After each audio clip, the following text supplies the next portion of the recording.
So I still work with Sana, and morning and afternoon I go to strike with the people, but I have to cover my face. And when the situation is good to leave Sana and skip, I do it that. What do we want? Justice! When do we want it? Now! What do we want? Justice! When do we want it? Now! Hello, my name is Stanley Heller. Welcome to The Struggle. The Struggle is shown on over 30 cable stations from Maine to New York City, on the internet at thestruggle.org. The Israeli journalist Gideon Levy had a piece in Haaretz recently about the murder of a Palestinian policeman by an Israeli sniper. It took place in Jenin on February 9th. The policeman was named Sergeant Tarek Badwan. He was from a family of Palestinian policemen. The Jerusalem Post on the 10th said merely that Badwan had been killed in riots. The truth is something quite different. You see, the Palestinian Authority has a security cooperation agreement with the Israeli government. It turns out that means they will do Israeli government bidding, even in Area A, which the PA is supposed to be ruling. When Palestinian police see Israeli soldiers coming, they go into the police station. They don't protect Palestinians at all from Israelis.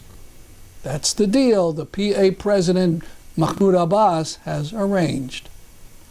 On February 9th, Badwan was in the police station at the entrance. Haaretz has CCTV footage from inside the police station. It shows Badwan speaking with other policemen. Suddenly, his body crumples to the ground.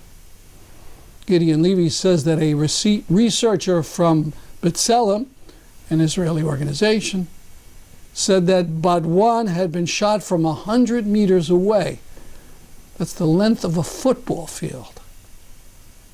The sniper had to be very skilled to complete that murder, because Badwan was wearing a bulletproof vest. He was shot between the front and back of the vest at a very small spot. The bullet got in him and exploded. There was no way he could survive the resultant injuries. The lesson is that no matter how much you cooperate with the authorities of Israeli apartheid, you may be killed by the Israeli army. It's now weeks later, and the Israeli army hasn't said anything. They haven't finished their investigation. We'll link to Gideon Levy's article on thestruggle.org. On the 20th of February, 2 Palestinians were injured when Israeli forces attacked the weekly anti-settlements protests that take place in the village of Kafr Quddoum near Kalkilia, when an army bulldozer pushed large rocks down the street at high speed.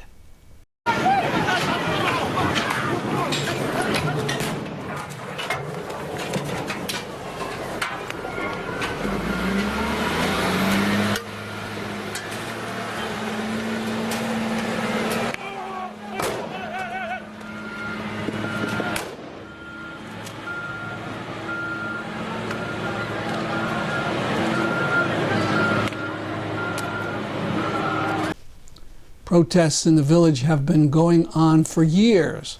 People have been making the evidently outrageous request that the main road to the town be reopened.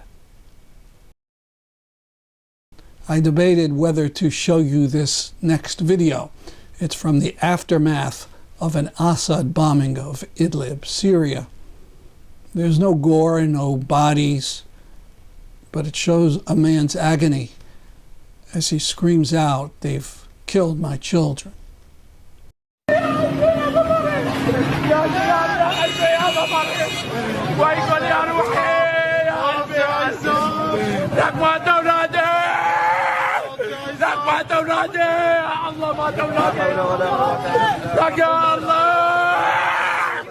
لك يا الله ما اولادي يا الله تعب اولادي تعب وجفوت لك يا بشار الكلب لك يا بشار الجحيم لك يا اخو الاحذيه.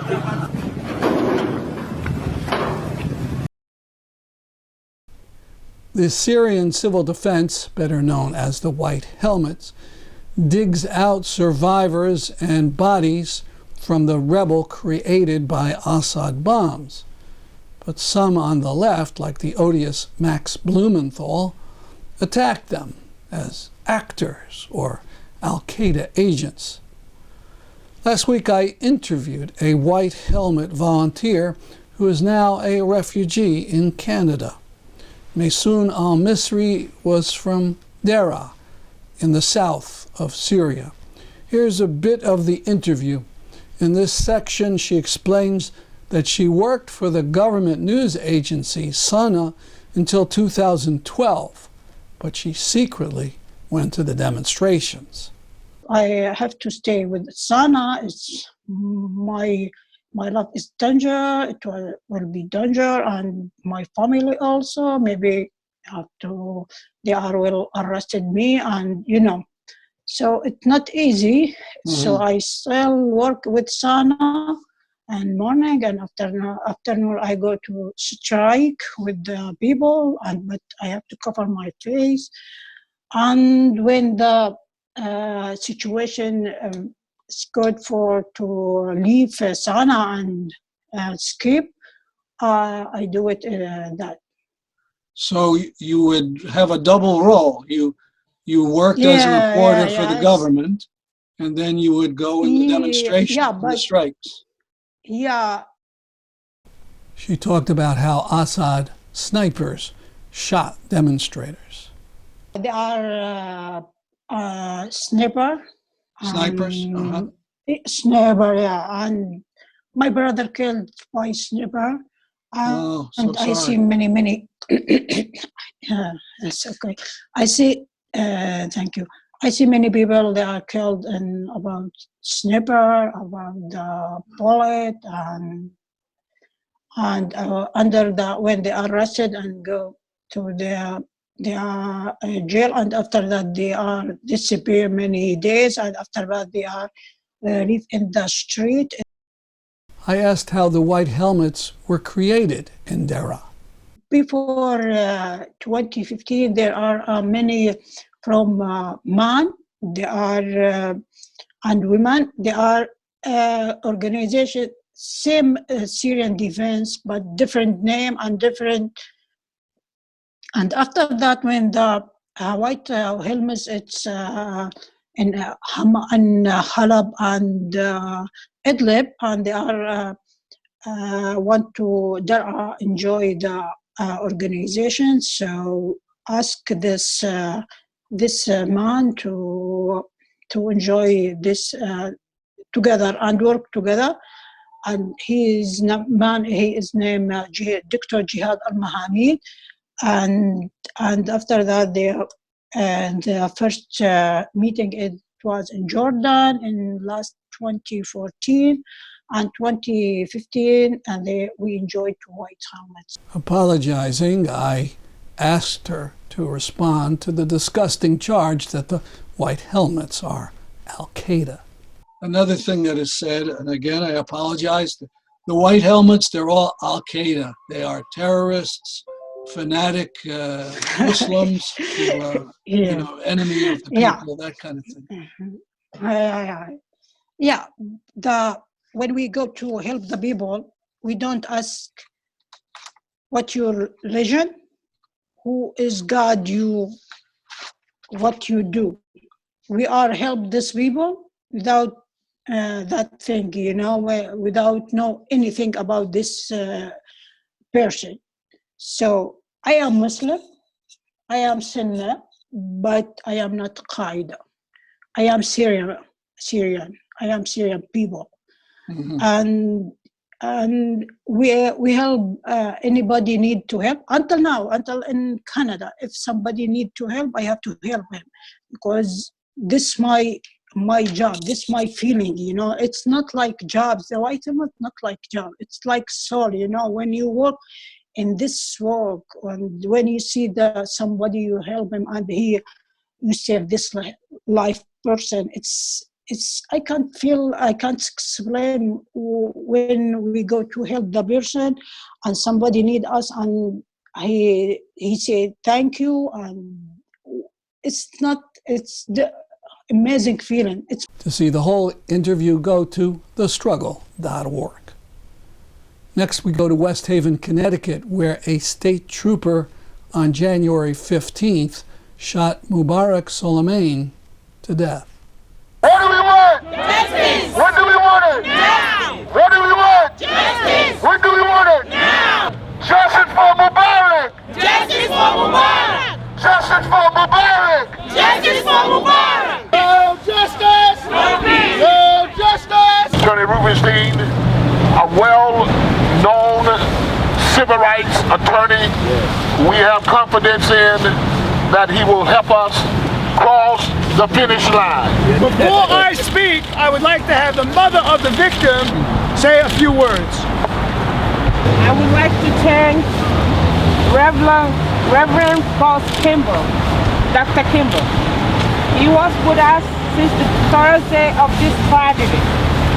I would like to thank him for that. I would like to thank the community for supporting us since day one. And I would like to thank the mayor of New Haven for supporting us from the day this tragedy happened. Thank you, community. Thank you. As the attorney for this family, I want to make one thing clear. This family wants justice for this wrongful killing. And what does that mean? That means that they want this officer, this state trooper, Brian North, held criminally accountable for what he did, firing 7 times into a vehicle that was already blocked with a closed door, a closed window, and killing the victim. What do we want? We want to lock him up! Lock him up! Lock him up! Lock him up! Reverend McCall, who is here somewhere behind me, will say a few words. He is a young leader of the effort to fight police brutality. Reverend McCall. All right, first of all, I want to yield my time. I'm not really one for words, I'm really one for action. I'm ready to hit the streets. So I want to yield my speaking time to a freedom fighter, a person that can talk, that turned her pain into tragedy and looked beyond her pain when the world saw across America saying that her son couldn't breathe 11 times. Let's give it up for the mother of Eric Garner, Gwen Clark.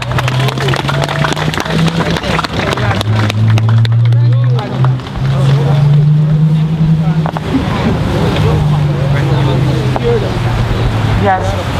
Good afternoon, everyone. Good afternoon. Here we stand again, an innocent child killed by the police department. This has to stop. This is why we must stick together. We must let them know that we're serious, that we're not going to take this lying down. We have to stand for our children. What do we want it? Now! What do we want? Justice! When do we want it? Now! What do we want? Justice! When do we want it? Now! What do we want? Justice! When do we want it? Now! What do we want? Justice! When do we want it?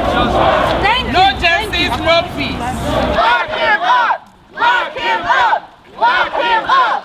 Lock him up! Lock him up! Lock him up!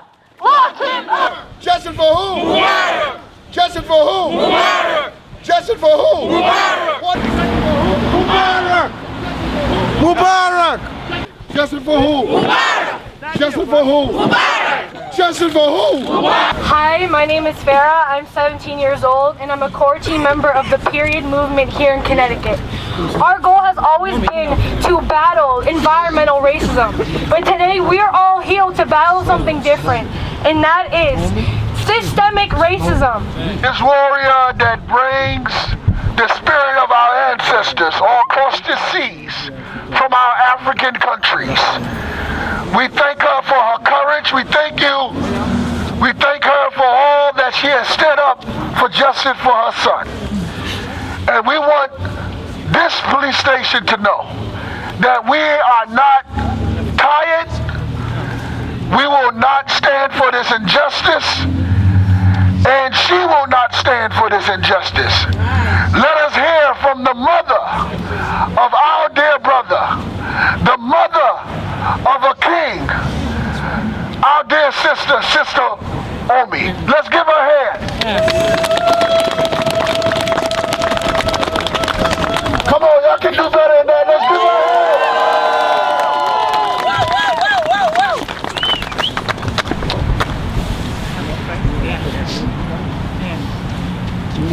Hello? Hello. Good evening, everybody, ladies and gentlemen.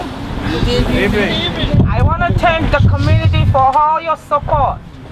Everybody that matched with me today, I want to thank you for coming. I want to thank you for marching with us. I want to thank you guys for supporting us since the day this tragedy has happened. My son is not supposed to die the way he died.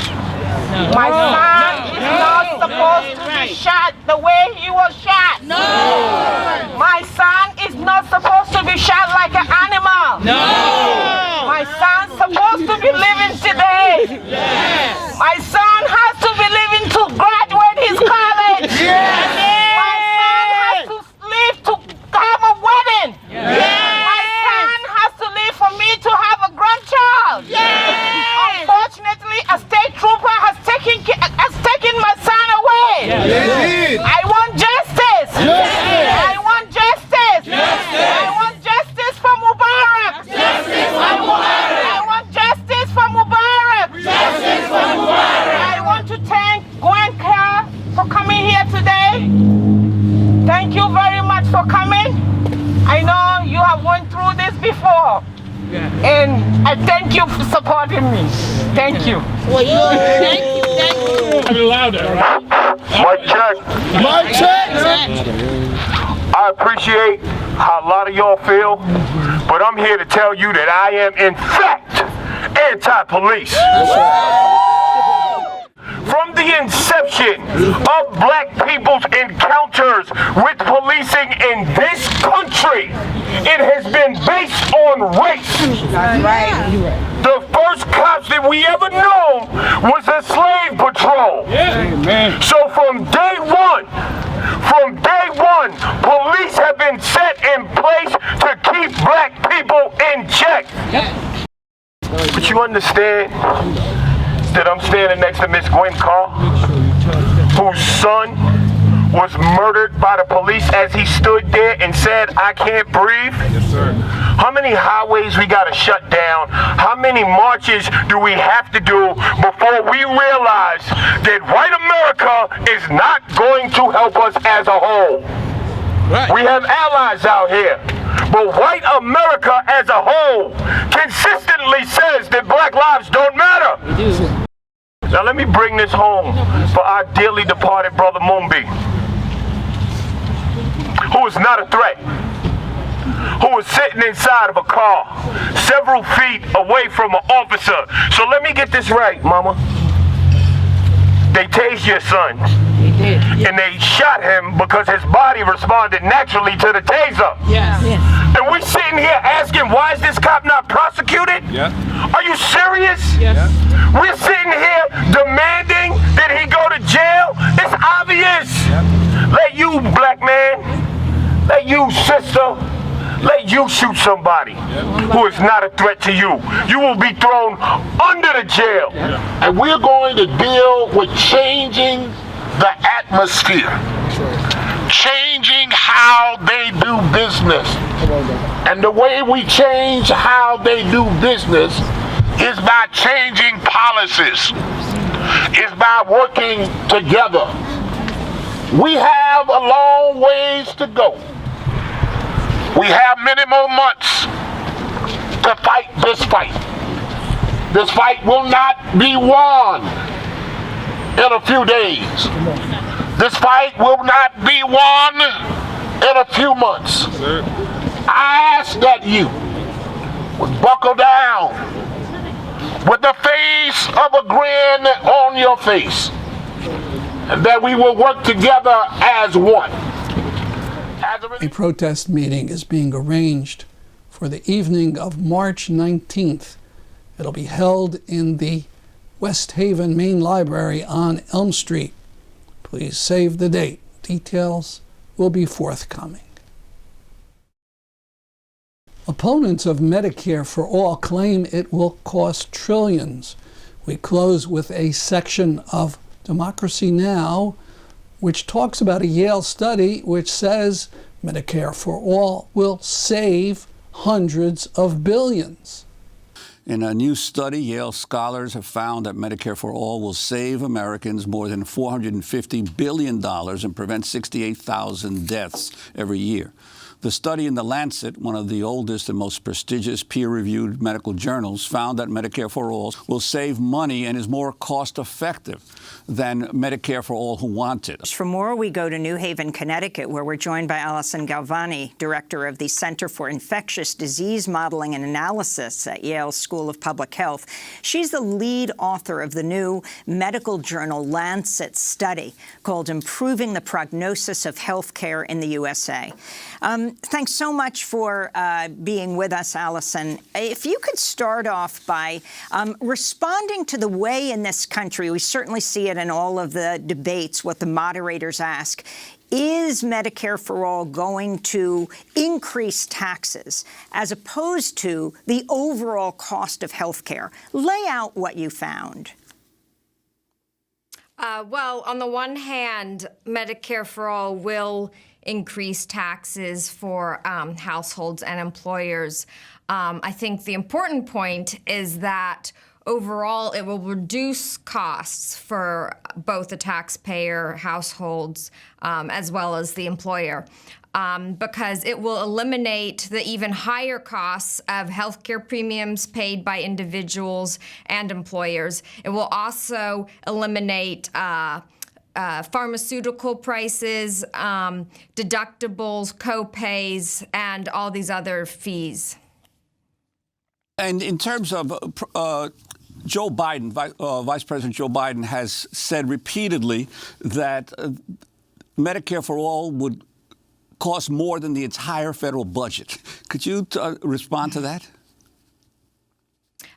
Well, we found that Medicare for All would save over $450 billion compared to what the country is paying now. So right now, the U.S. is paying more than any other country for health care, yet we don't even rank in the top 30 for some key public health measures, including infant mortality and overall life expectancy.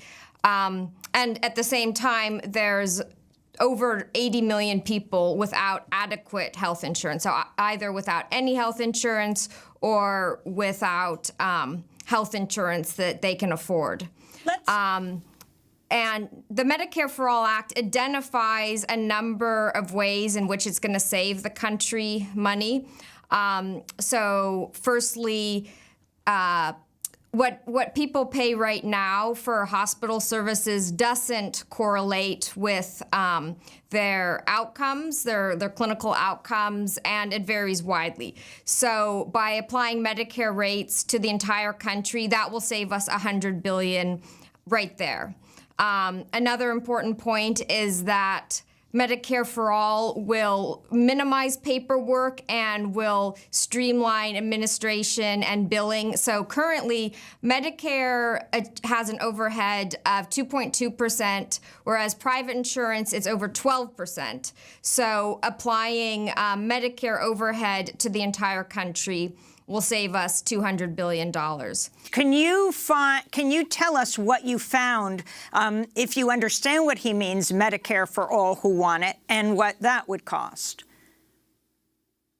Okay, sure. So while I just analyzed in detail Medicare for All, if we strip away the savings identified in Medicare for All and expanded health care through the Medicare for All Who Want It plan, we'd still have all these private entities, and we'd be continuing the inefficiencies that makes our healthcare system so expensive. So on the one hand, I would support the offering health care to everyone in the country. That's paramount. On the other hand, Medicare for All Who Want It, it sounds good, but it's a very expensive way to achieve it rather than the single-payer plan that's being proposed in the Medicare for All Act. And could you talk about the your projection that about 68,000 unnecessary deaths per year would be avoided by going to Medicare for All? How did you get that calculation? Sure. So people without health insurance, they tend to have mortality rates that are 40 times higher than people who have adequate health insurance. So we looked at the number of people in each age cohort who don't have health insurance, and we said, okay, if we can reduce their mortality rate to be in line with people that do have health insurance, then we would save conservatively save 68,000. That's 68,000 compared to status quo. When we compare with access prior to the enactment of the Affordable Care Act, it's 107,000. And this is a conservative estimate in that we didn't even look at, we focused on the 40 million that have no health insurance. There's another 40 million or so in America that have inadequate health insurance and are forgoing health care that they need because of expensive copays and that sort of thing. So those people, the people with inadequate health insurance, would also receive full health insurance with Medicare for All. So the 68,000 is actually a very conservative estimate. That's our program for today. See you next week at this time. I'm Stanley Heller for The Struggle.